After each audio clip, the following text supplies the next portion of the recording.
이스라엘아 들으라. 우리 하나님 여호와는 오직 유일한 여호와시니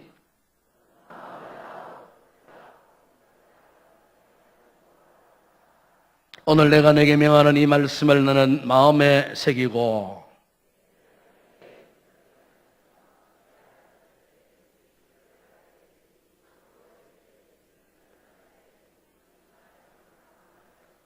너는 또 그것을 내 손목에서 메어 기호를 삼으며 내 미간에 붙여 표로 삼고 또 내 집 문설정과 바깥문에 기록할지니라. 아멘. 19세기 영국의 유명한 낭만파 시인인 조지 고든 바이런이라고 하는 유명한 시인이 있었습니다.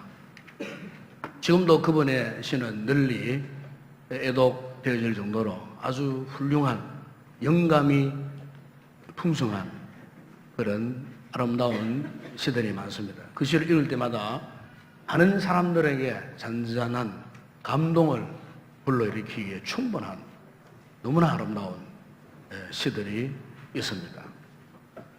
그런데 이 바이런이 그의 이 같은 이 작품 활동과는 반대로 그의 실제 삶에 있어서는 너무나도 상식을 벗어나는 충동적인 삶을 살았다고 합니다.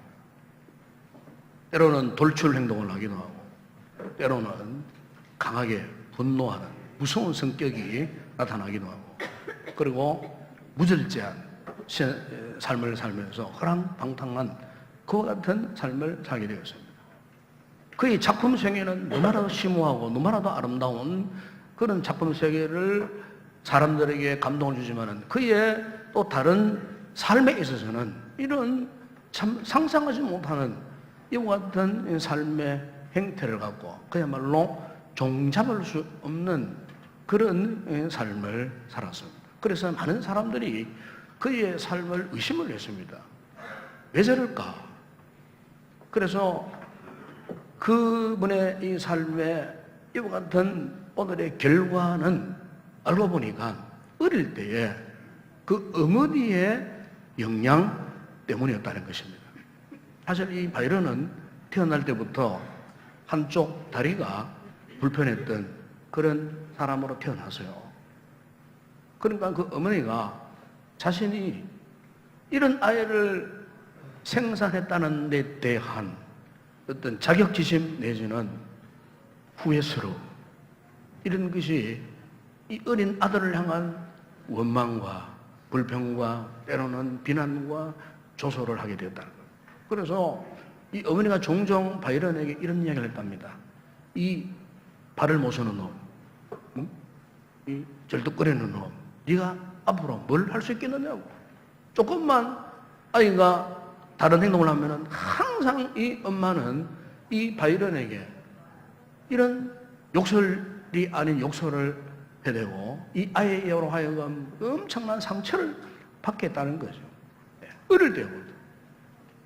그래서 이 어린 아이가 엄마한테 화를 내면은 이 엄마는 막대기를 늘고 아이를 막 두들겨 패려고 막 쫓아가면은 이 바이런은 도망가면서 엄마를 막 놀리면서 욕을 하기도 하고. 그럴 때마다 이 바이런의 엄마는 우리말로 표현하면은 아이고 저 자식 저 애물단지 왜 내가 낳았을까? 자식을 애물단지로. 애물단지가 무슨 말입니까? 애물단지는 말은 몹시 애를 태우고 성가시게 하는 존재라는 그 뜻이죠. 자기 아들을 이렇게 애물단지 이렇게 취급을 하면서 이렇게 어린 아들이 어릴 때부터 엄마를 통해서 이렇게 엄청난 이 상처를 받고 태어났다는 거죠. 결국 이 바이런이 성장해서 삐딱한 인생이 된 가장 큰 동기를 부여한 사람은 그 어머니예요. 그 어머니가 가정에서부터 자기 아들에 대한 잘못된 자녀 교육 때문에 그 아이가 훌륭한 시인은 될 수 있었습니다만은 삶 자체가 망가져버린 그런 인생이 되고 말았다는 것입니다. 여러분, 자식은 부모의 거울입니다. 무슨 말입니까? 부모의 또 다른 모습이 자녀라는 말입니다. 결국 애물단지 부모가 애물단지 자녀를 낳을 확률이 크다는 거예요. 다시 말하면은 자녀는 자라면서 전적으로 부모의 영향을 받고 자라납니다. 그래서 우리가 성경을 보십시오. 성경을 보게 되면은 하나님께서 부모들을 향해서 끊임없이 요청하는 것이 하나 있어요. 그게 뭐냐면은 너희 자녀들을 부지런히 가르치라. 잘 가르치라. 잘 교육시켜라. 잘 양육해라. 너희 부모들은 그렇게 배우지 못했을 망정 자식에게는 잘 가르쳐라. 그래서 여러분 잠언 22장 6절을 보게 되면 마땅히 행할 길을 아이에게 가르치라. 그리하면 늙어도 그것을 떠나지 아니하리라. 그래서 거기 또 보면 가르치라 그랬습니다. 에베소 여러분 6장 4절에 보세요. 또 아비들아 너희 자녀를 노예 없게 하지 말고 오직 주의 교훈과 훈계와 그리고 어떻게 하라고요? 양육하라. 훈계로 양육하라 그랬어요. 골로새서 여러분 3장 20절을 보세요. 아비들아 너희 자녀를 노예 없게 하지 말지니 낙심할까. 절대로 자녀를 양육할 때 자녀로 분노를 일으켜 하고 분노 때문에 낙심케 하지 말라. 오늘 본문에 읽었던 7절에 보세요. 이런 말씀하지 않습니까? 네 자녀에게 부지런히 가르치며 집에 앉았을 때이든지 길을 갈 때이든지 누워있을 때이든지 일어날 때이든지 이 말씀을 강론한다는 말은 무슨 말입니까? 이것도 가르친다는 말이에요. 무엇으로? 하나님의 말씀으로 부지런히 가르쳐라. 여러분 요즘 우리 시대를 보세요. 우리 시대를 보게 되면은 요즘처럼 이 교육 환경이 좋은 시대가 없었습니다. 교육 조건이나 교육 환경이나 교육 시스템이나 과거에 비교해 볼 때는 정말로 최고로 높은 수준에 있어요. 그런데 문제가 하나 있어요. 그게 뭐냐면 그 교육을 가까이 가서 들여다보게 되면은 정작 우리 자녀들에게 마땅히 가르쳐야 할 것을 가르치지 않아요. 지금 우리 세상적인 교육이 지금 그렇게 되어 있는 것 같아요. 완벽한 이 교육 시스템이 있습니다. 그리고 훌륭한 이 교육 전문가들도 많습니다. 그런데요, 우리 부모님들 어떻게 합니까? 가만히 보게 되면은 그냥 거기에다가 자녀를 완전히 완전히 위탁해버려요. 뭔가를 열심히 해오는 것 같아요. 잘 배우는 것 같아요. 그런데 가까이 접근해 보게 되면은 가장 중요한 부모는 그 교육 현장에서 없습니다. 이게 오늘 우리 시대에 이 교육에 있어서 가장 큰 문제예요. 가정에서 부모가 자녀를 위한 교육이 전무후무하다 그 말이에요. 그러니까 우리 아이들이 세상적인 교육에만 치주져 있는 거예요. 뭐 공교육, 뭐 사교육, 세상적인 교육 시스템에만 묶여 있는 거예요. 가정에서는 전혀 그런 교육이 없어요. 여러분, 저 나이 때만 되더라도 우리들이 자라날 때는 가정에서 철저하게 부모 교육을 받고 자라났습니다. 인사하는 거나 예절을 지킨 거나 뭐 교회 안의 신앙생활이나 기도생활이나 예배드리는 것이나 심지어 예배 시간 나와서 어떤 제도를 취하고 하나님 앞에 반드시 헌금을 드려야 된다는 거나 아니면 등등 이웃 어른들 보게 되면 예를 차려야 되고 등등 그렇게 안 하면은 혼을 받았습니다. 꾸중을 들었어요. 여러분 가정에 요즘 우리 아이들을 가정에서 그런 교육이 이루어집니까? 잘 이루어지지 않습니다. 모두가 지금 세상 교육에만 치우쳐져 있습니다. 학원에 맡기면 다 되는 줄 아는 거예요. 학교에 그냥 맡겨놔버리면 다 되는 줄 아는 거예요. 여러분, 유명한 교육가였던 페스탈로치가 이런 말을 했습니다. 가정은 마땅히 행할 바를 교육하는 최고의 학교가 되어야 한다. 하나님은 그것을 부모에게 원하고 계신다.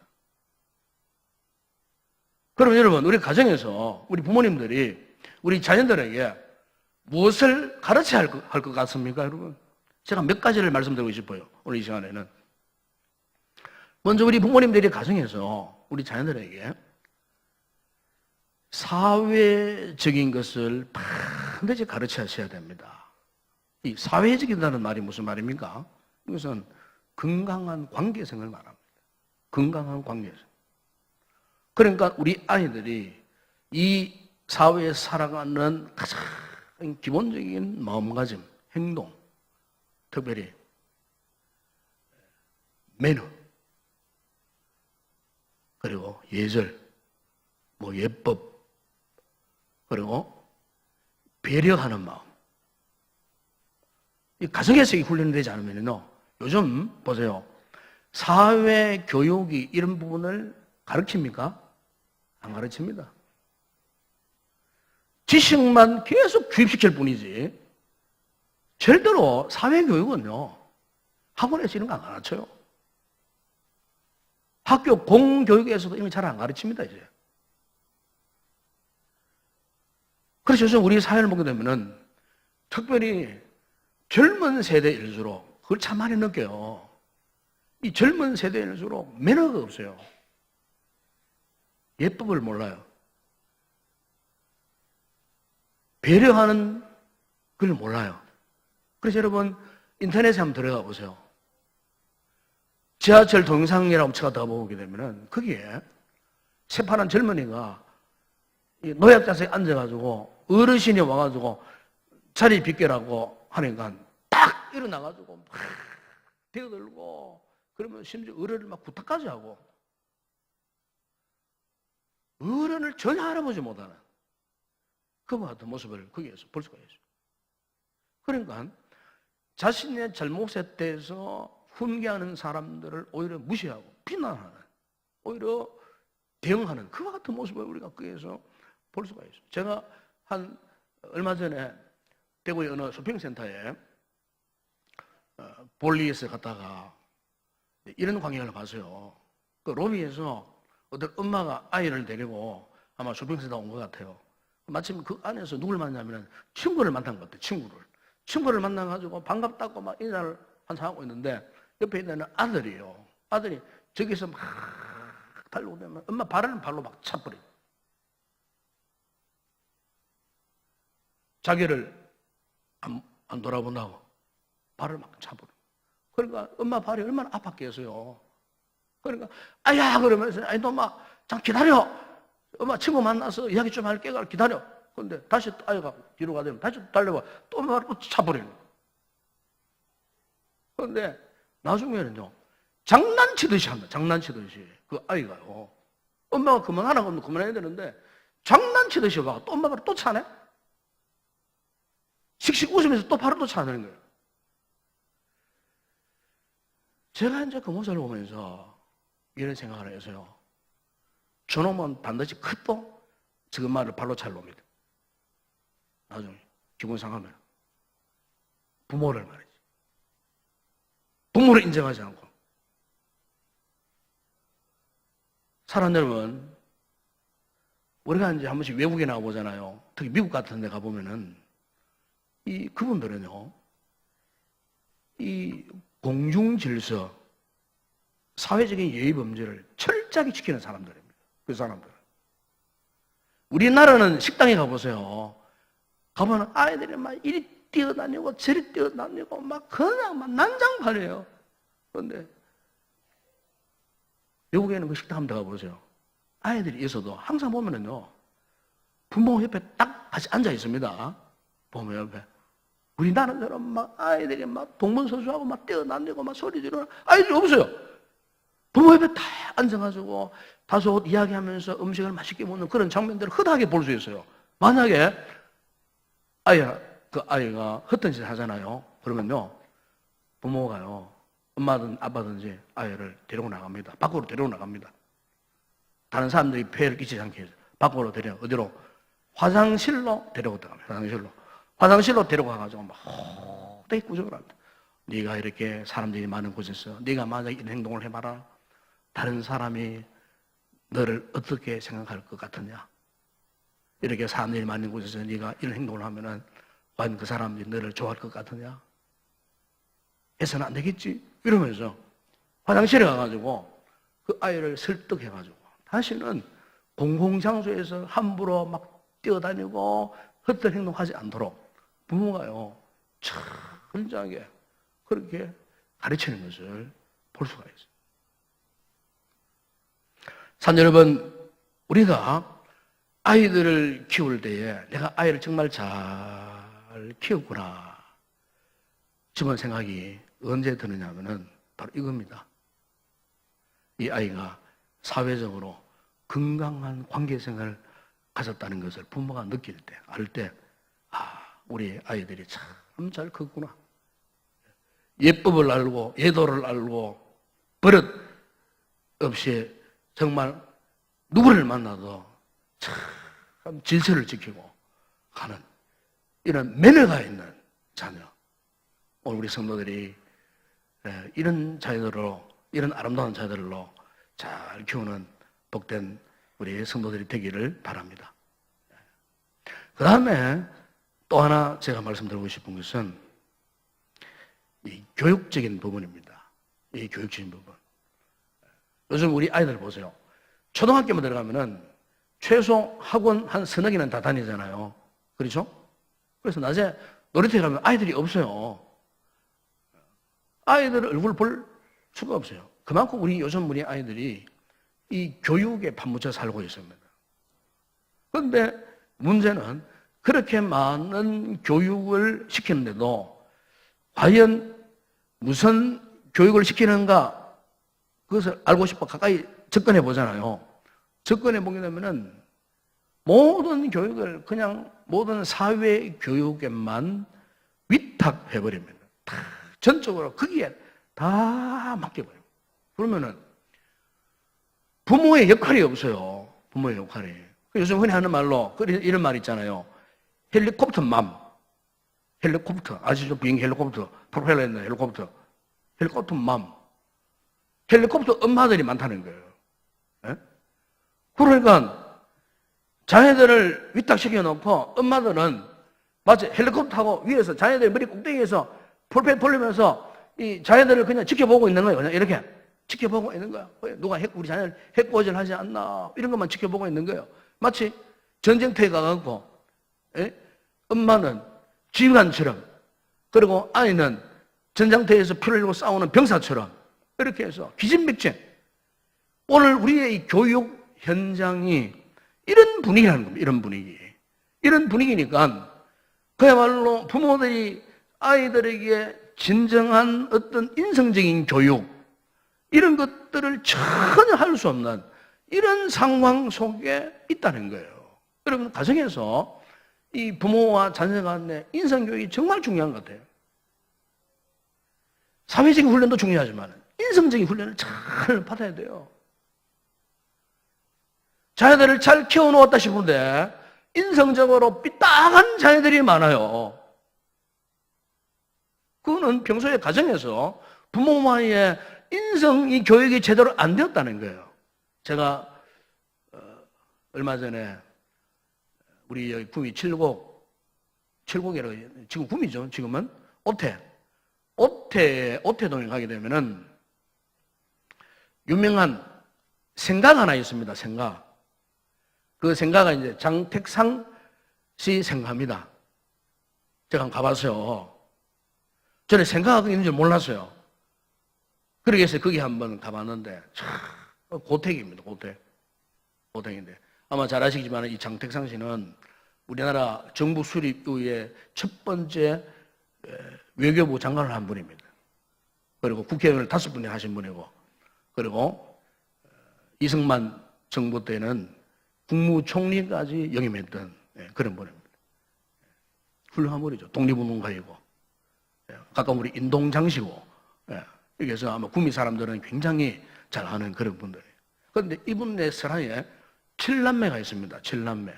7남매가 있는데 그 7남매 가운데 유명한 자녀가 한 분이 있어요. 그 누구냐면은 장병혜 박사라고 따님이에요. 따님인데 미국의 유명한 조지타운 대학에서 공부를 하고 역사학을 전공을 하고 40년 넘도록 미국과 일본을 오가면서 교수직을 역임했던 아주 훌륭한 교육가입니다. 이분이 지금 현재 연세가 85세예요. 85세인데 이분이 특별히 어디에 깊은 관심을 가졌냐면은 자녀 교육에 깊은 관심을 가진 분이에요. 그래서 이분은 쓴 유명한 책 가운데 이런 책이 있어요.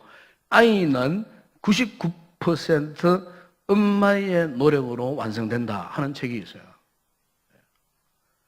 그런데 거기 보게 되면은 어릴 때, 그러니까 일제시대 때죠. 일제강점기 때에 어느 날 아버지 장택상 씨가 7남의 자녀들을 마루로 부르더랍니다. 그러면 아버지가 왜 우리를 부르시나 싶었고 7남의 자녀들이 마루로 몰려왔어요. 왔는데 마루에 탁자 위에 바구니에다가 돈을 수북이 담아 놓으셨더랍니다. 그리고는 자녀들을 불러가지고 하시는 말씀이 너희들 또 이제 다 자라나서니까 용돈이 필요하겠지? 여기 이 바구니에 내가 돈을 넣어 놓을 테니까 각자가 필요한 만큼 언제든지 가지고 가서 쓰도록 하거라 하면서 탁자 위에다가 바구니에다가 돈을 수북이 넣어 놓더랍니다. 그래서 어린 마음에 충격이었어요. 왜냐하면 그 당시에는 사실 용돈 받기도 힘들고 돈 쓰기도 힘들고 그렇잖아요. 가라는 시절에, 힘든 시절에 어린 마음에 충격이 된 거예요. 처음에는 잘 됐다. 내가 마음껏 쓰고 싶은 건 내가 사고 싶은 건 내가 사야지. 이런 마음을 처음에는 가졌다는 거예요. 그런데 막상 아버지가 공개적으로 돈주머니를 활짝 열어놓고 아이들 앞에서 필요한 대로 너희들이 서 싶은 대로 서라고 그렇게 말씀하신 그 이후에는 그 탁자 위에 돈주머니를 딱 보는 순간에 마음대로 내가 서고 싶다는 생각이 싹 사라지더라는 거예요. 오히려 더 조심스러워지더라는 거예요. 그리고 서로 형제들이 서로 바라보면서 이렇게 형제들을 위하는 마음, 이런 마음이 생기더라는 거예요. 돈에 대한 무력, 욕심이 사라지더라는 거예요. 아주 그 장택상 씨가 아주 고차원적인 이 물질 교육, 이 돈에 대한 물질 교육을 그렇게 시켰다는 거예요. 그래서 이 장병혜 박사님이 일평생도록 물질 앞에 초연하고 물질이 구애받지 않고 탐욕을 욕심도 갖지 않고 오롯이 그가 학문에만 전념할 수 있었다는 겁니다. 사랑 여러분, 우리가 가정에서부터 가정의 부모님의 이 삶을 통해서 교육하는 이상 더 좋은 교육이 없어요. 우리 세상적으로 아무리 좋은 교육과를 불러놓고 교육시켜 보세요. 아무런 도움이 되지 않아요. 가정에서 부모님이 평소에 자녀들에게 무엇을 어떻게 보여주고 있느냐, 어떻게 삶을 살고 있느냐, 모든 삶 속에서 자녀들과의 인격적인 관계, 그래서 이런 교육을 통해서 인성적인 이 부분을 이 부모님들이 책임을 지지 않으면은 세상에서는 우리 자녀들의 인생을 책임질 교육이 없어요. 오늘 사랑하는 성도들이 어린이 주일을 통해서 우리 부모님들이 자녀들에 대해서 정말 좋은 부모님들이 다 되시기를 바랍니다. 인성적으로 정말 탁월한 그런 지혜를 가진 훌륭한 부모님들이 되어질 때에 바로 우리 자녀들이 이 같은 우리 부모들의 모습을 보고 자라나지 않겠습니까? 그리고 또 하나 더 말씀드리고 싶은 것은 이렇게 사회적인 훈련도 필요하고 인성적인 교육도 참 중요해요. 그런데 또 하나 더 중요한 교육이 하나 있어요. 그게 뭐냐면은 영적인 교육입니다. 영적인 교육.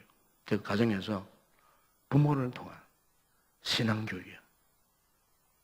우리 부모님들이 가끔씩 오해하는 부모들이 무엇입니까? 우리 아이의 신앙교육은 우리 교회 주일학교가 책임질 것이다. 여러분 천만에요. 절대로 책임 못 집니다. 한번 보세요. 우리 아이들이 일주일 168시간 동안 그죠?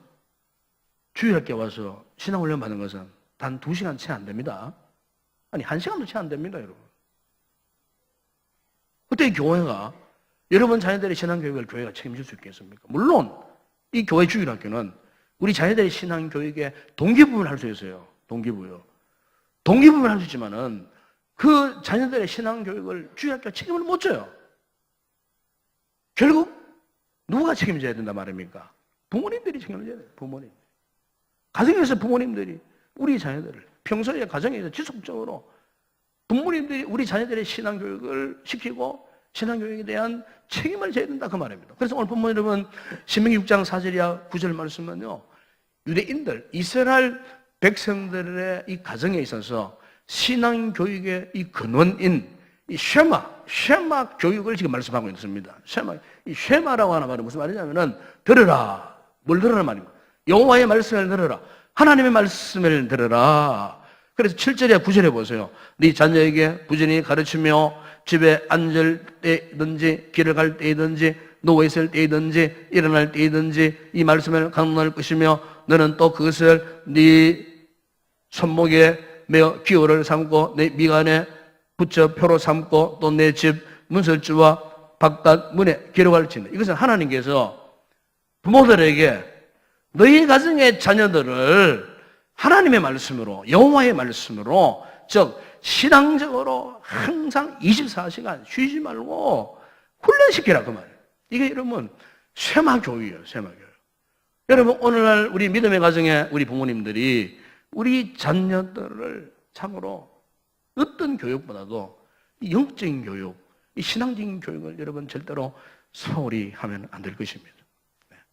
이 부모님의 신앙생활을 보고 우리 자녀들의 마음에 감동을 받을 수 있도록 부모님들이 기도하는 모습, 부모님들이 믿음 생활하는 모습, 교회를 섬기는 모습, 충성스러운 진실한 모습 이런 모습들을 우리 자녀들이 그걸 보고 그대로 답습하고 배울 수 있도록 부모님들이 말씀대로 순종하는 모습을 우리 자녀들이 보고 뭐 강요하지 않아도 저절로 어떻게 해요? 자녀들이 부모님들의 모습을 보고 따라 행할 수 있도록 오죽했으면 하나님께서 이스라엘 백성들에게 앉을 때나 누워있을 때나 길을 갈 때나 뭐 어떤 때 심지어 어떻게 해서 손목에 하나님의 말씀을 이렇게 끼우고 미간에 하나님의 말씀을 써붙여서 항상 이 아이들이 말씀을 떠나지 않도록 철저하게 하나님을 경외하고 하나님을 사랑하는 이 신앙의 삶을 살아갈 수 있도록 가정에서부터 너희들이 부모된 너희들이 이 아이들의 신앙을 책임지라는 거예요.